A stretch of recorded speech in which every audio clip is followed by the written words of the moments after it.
Right, nostalgia, yeah? I'm sure you've noticed how it's cyclical. Cyclical? Where things that were popular become popular again.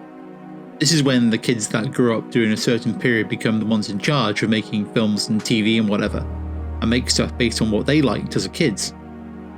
As a rough rule of thumb, it's generally whatever was big about 20 to 30 years ago, or thereabouts, is what's big now. Which is why in the 80s you have a big streak of 50s and 60s nostalgia straight through the middle of it. So it is that those 80s have been back in vogue over the last decade or so, influencing the music, the films and the games, bubbling up all over pop culture. And way back at the beginning of this cycle, in 2004, you'll find this influence on Garth Marenghi's Darkplace. Now, it might seem odd to be talking about it now, but it's been kind of on my mind. See, I watched it with my son, and the show really properly landed with him. I mean, really landed. He loved it. But he loved it on a different level than me. As a child of the 80s, I got an instant wave of nostalgia by the old Channel 4 logo, cheesy opening credits, the pitch perfect look, the homage to that guy who wrote on the typewriter at the end of the A-Team.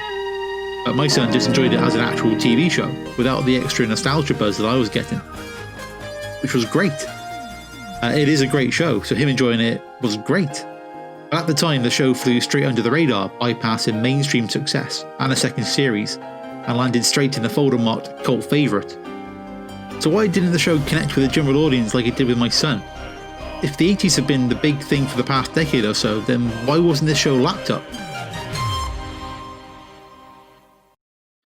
A quick recap. Garth Marenghi's Darkplace is a comedy show that parodies genre TV from the early 80s. It stars Matthew Holness and Richard Ayoade, who between them wrote and directed the show, Matt Berry and Alice Lowe. The conceit is that the show was filmed in the 80s but was too goddamn controversial to show at the time. Until now, that is.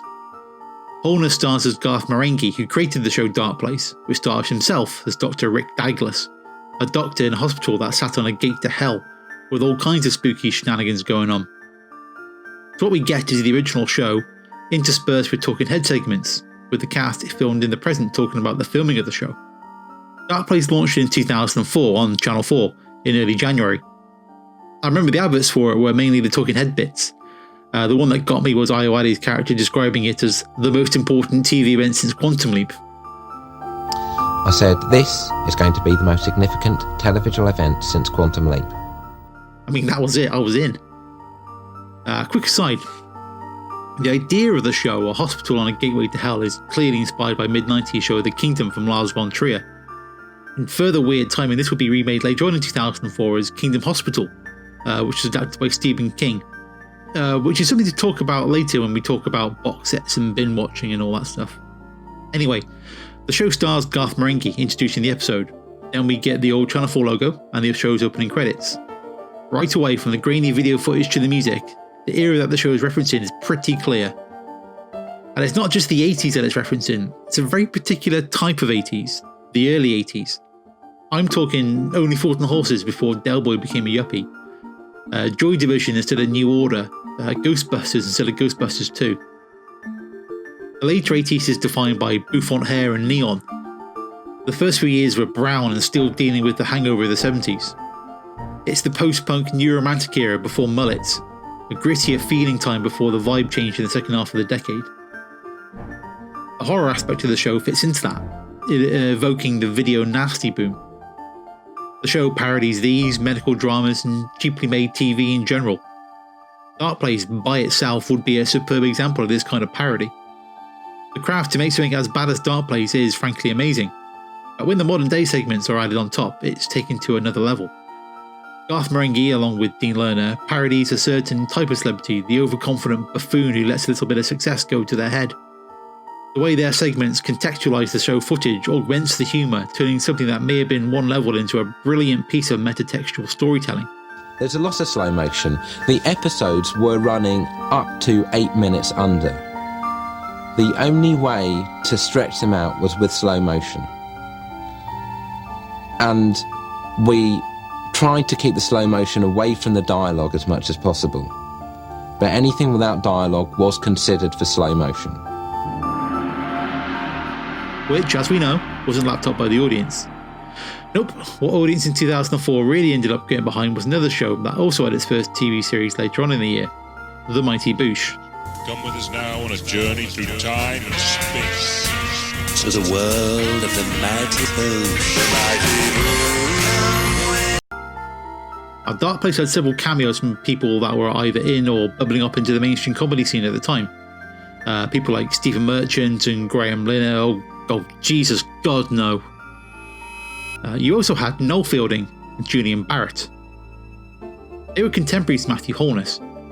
Garth Marenghi first appeared in the stage show Garth Marenghi's Fright Night during the Edinburgh Festival in the year 2000. The show was written by Holness and Ayoade and starred Alice Lowe. That year, also at the festival, was Auto Boosh, the third stage show incarnation of what would become The Mighty Boosh. Written by Julian Barrett and Noel Fielding, the first stage show in 1998 had won the Perry Award for Best Newcomer. In 2001, they moved on to radio on BBC Radio 4, before a TV pilot in 2003, which became a full series on BBC 3 in 2004. During this period, Holness would appear in a live show, The Mighty Boosh Pilot, appearing as Bob Bossell, whilst regular player Rich Vulture was overseas.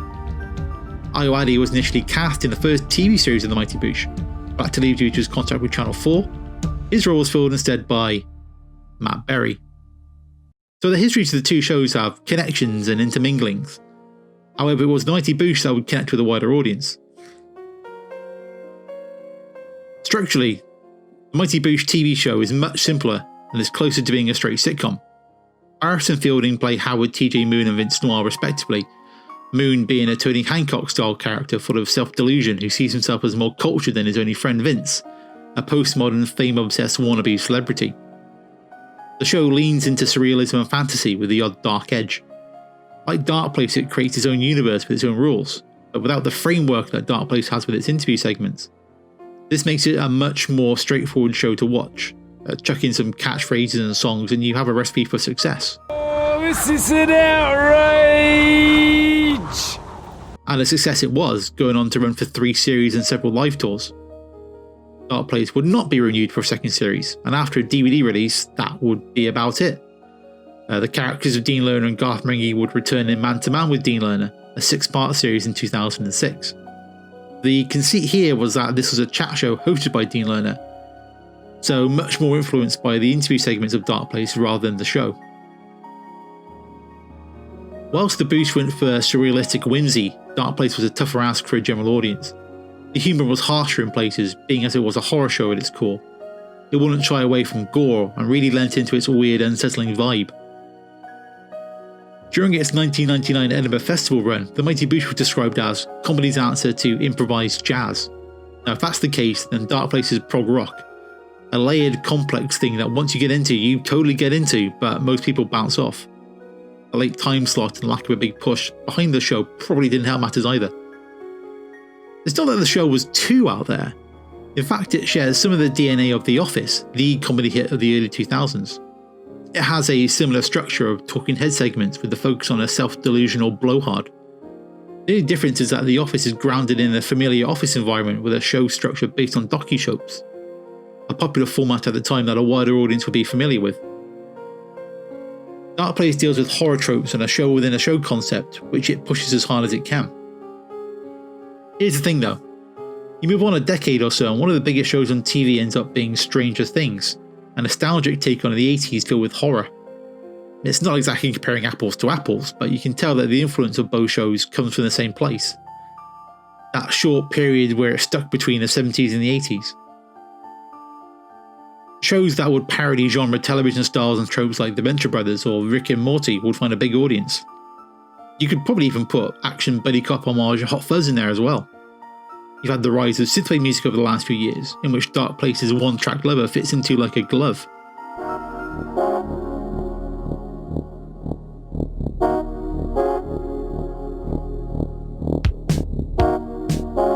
I'm a one-track lover, down a two-way lane, driving fast down the highway, must have been insane, 'cause the temperature's too high, traveling way too fast, and I knew our loving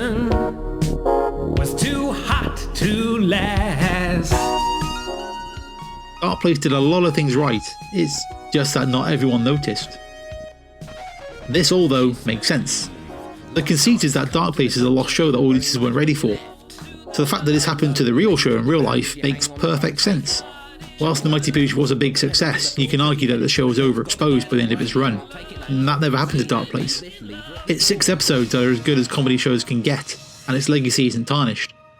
It's a 16-year-old TV show that's found its place in internet memes and GIFs just as much as if it had come out within the last 6 months. The fact that my son enjoyed it so much is a good sign, as it means that despite being a show very much rooted in a time and place, it somehow ends up being timeless, being supported by the strength of its comedy alone. It'll remain a show that a few people know about and love, which is the perfect way for Darkplace to end up if we're all honest with ourselves.